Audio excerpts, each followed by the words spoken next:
Assalamualaikum warahmatullahi wabarakatuh. Perkenalkan, nama saya Anggun Putri Elda, NIM 19087066. Baik, di sini saya akan membahas tentang style of leadership atau dengan gaya kepemimpinan. Minggu kemarin kita telah membahas tentang konsep dalam organisasi. Apa arti dari style of leadership? Ternyata merupakan ringkasan bagaimana seseorang pemimpin melaksanakan suatu fungsi kepemimpinan dan bagaimana seseorang dilihat dari mereka yang berusaha mendampinginya atau seseorang bisa melaksanakannya.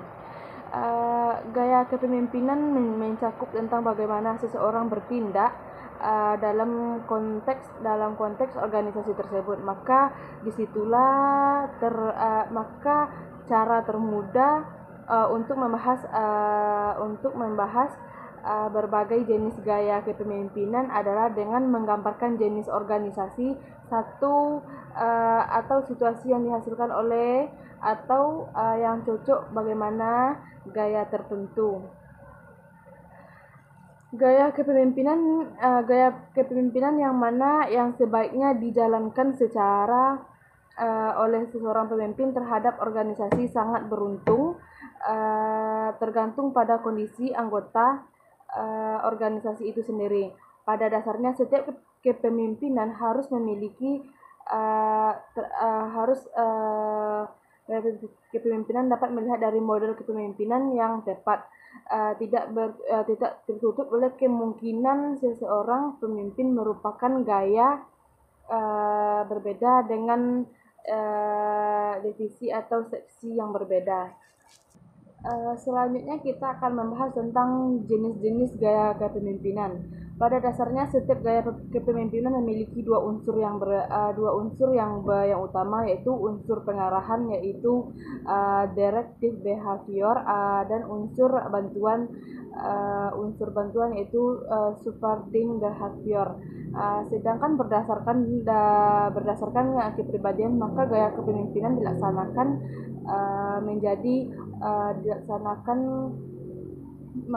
gaya kepemimpinan dibedakan menjadi Robert Ness David dan Van Vleet 1994. Yang pertama yaitu gaya kepemimpinan karismatis. Gaya kepemimpinan dapat dibedakan menjadi 4 macam. Yang pertama yaitu gaya kepemimpinan karismatis. Gaya kepemimpinan karismatis itu adalah gaya kepemimpinan yang mampu menarik atensi banyak orang karena berbagai faktor yang dimiliki oleh karismatis seseorang pemimpin yang merupakan anugerah dari Tuhan. Kepribadian dasar pemimpin mode ini adalah kuning. Kelebihan gaya kepemimpinan karismatis ini mampu menarik orang. Mereka mempesona dengan cara berbicaranya, dengan meningkatkan semangat. Biasanya pemimpin sangat memiliki kepribadian kuning ini dengan visionarisnya. Mereka sangat menyenangi perubahannya namun kelemahan terbesar dalam kepemimpinan model itu biasanya analogika berbahasa. Setelah beberapa lama, artinya itu mereka mampu menarik orang datang kepada mereka. Setelah beberapa lama, orang-orang yang datang dia akan kecewa karena tidak konsentrasi dalam kepemimpinan tersebut. Apa yang diucapkannya ternyata tidak dilakukan. Ketika dia bertanggung jawabnya, si pemimpin memberikan alasan atau permintaan maaf dan janji. Kepemimpinan karismatis bisa efektif. Yang pertama, mereka yang belajar berbicara secara berkomitmen sekalipun mereka gagal. Yang kedua yaitu mereka mengumpulkan orang-orang menutupi kelemahannya, di mana kepribadian ini berantakan secara sistematis. Yang kedua yaitu gaya kepemimpinan otoriter. Gaya kepemimpinan otoriter adalah gaya kepemimpinan yang segala keputusannya dan keajaiban dan kebijakannya diambil dari dirinya sendiri secara penuh. Segala pembagian dari tugas atau tanggung jawabnya dipegang dengan pemimpin dan otoriter tersebut, sedangkan para bawahan hanya melaksanakannya yang telah diberikan dalam gaya kepemimpinan yang otoriter. Kepemimpinan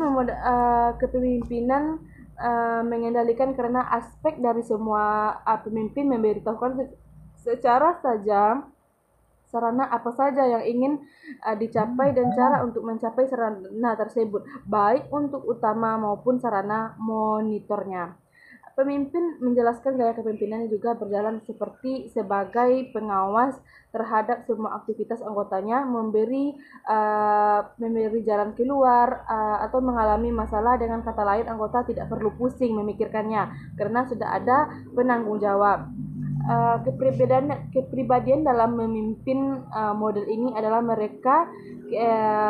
merah. Kelebihan model kepemimpinan otoriter ini adalah pencapaian prestasinya. Tidak satupun tembok yang mampu menghalangi langkah pemimpin. Ini ketika dia memutuskan sesuatu tujuan itu adalah harga mati. Tidak ada alasan.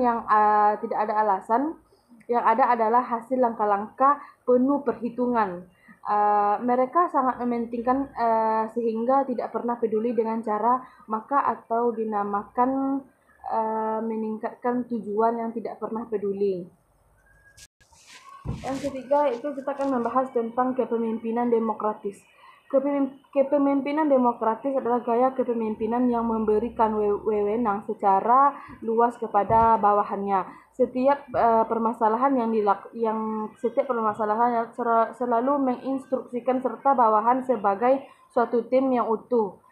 Dalam gaya kepemimpinan demokratis tersebut, pemimpin memberikan penjelasan banyak informasi tentang serta tanggung jawab yang dia laksanakan. Kepribadiannya dasar pemimpin model adalah putih. Pada gaya kepemimpinan demokratis, anggota memiliki peranan yang lebih besar pada kepemimpinan seseorang. Seorang pemimpin ia hanya menunjukkan sarana yang ingin dicapainya saja, juga diberi keleluasan untuk menyelesaikan masalah yang dihadapinya. Kelebihan kepemimpinan demokratis tersebut, ia dapat penempatan prospektifnya. Banyak orang seringkali melihat situasi yaitu menutup dirinya, melihat sisi dirinya, keuntungan lawannya. Hanya pemimpin dengan kepribadian pilih itu melihat kedua bahwa yang mana yang sederhana.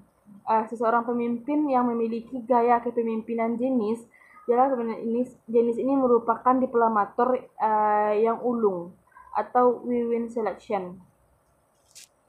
Gaya kepemimpinan ini akan efektif apabila ada dua cara. Yang pertama itu pemimpin mau berjuang untuk merubah ke arah yang lebih baik.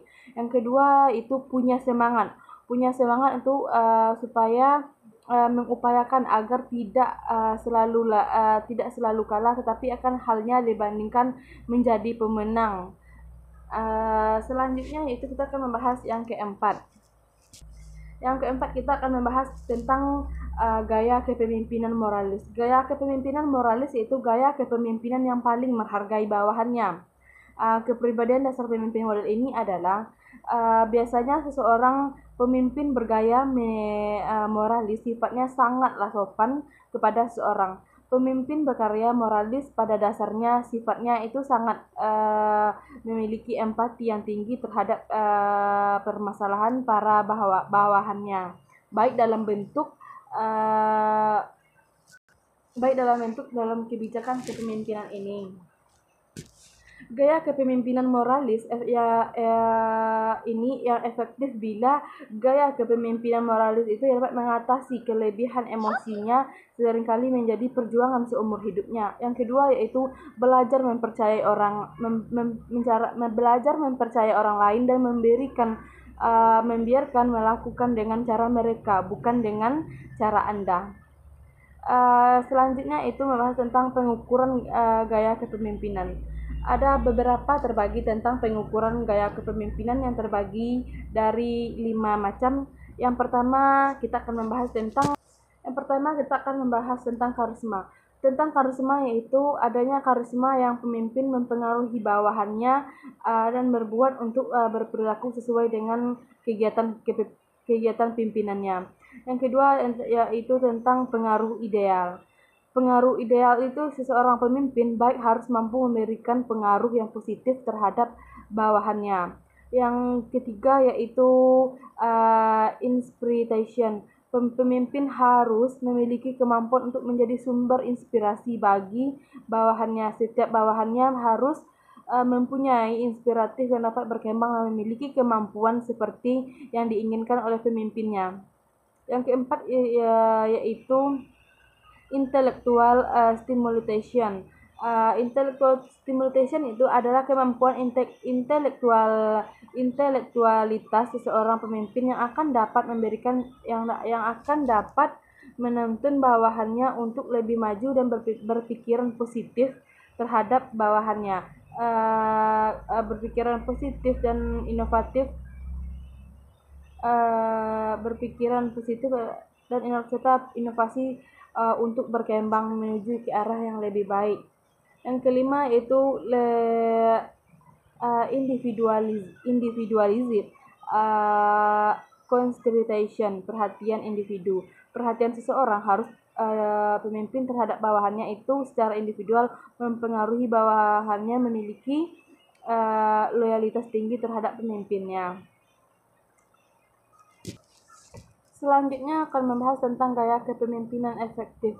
Gaya kepemimpinan yang mana yang harus dijalankan oleh seseorang pemimpin terhadap organisasinya tergantung kondisi anggota organisasi itu sendiri. Pada dasarnya juga kepemimpinan sangat bertanggung jawab pada kondisi. Pada dasarnya tergantung kepemimpinan yang cocok dalam kondisi tertentu. Dengan mengetahui kondisi nyata anggota, seseorang pemimpin dapat memiliki model kepemimpinan yang tepat. Tidak menutup kemungkinan seseorang pemimpin menerapkan apa saja yang berbeda, tapi untuk divisi yang seksi yang berbeda. Gaya setiap kepemimpinan itu berbeda-beda, demikian juga dengan pemikirannya. Ia merupakan cara lain untuk mengatakan situasi-situasi yang dialaminya dan menuntut satu gaya kepemimpinan tertentu. Sedangkan situasi menuntut gaya yang lain pula. Gaya kepemimpinan menjalankan seseorang berbeda satu sama lainnya.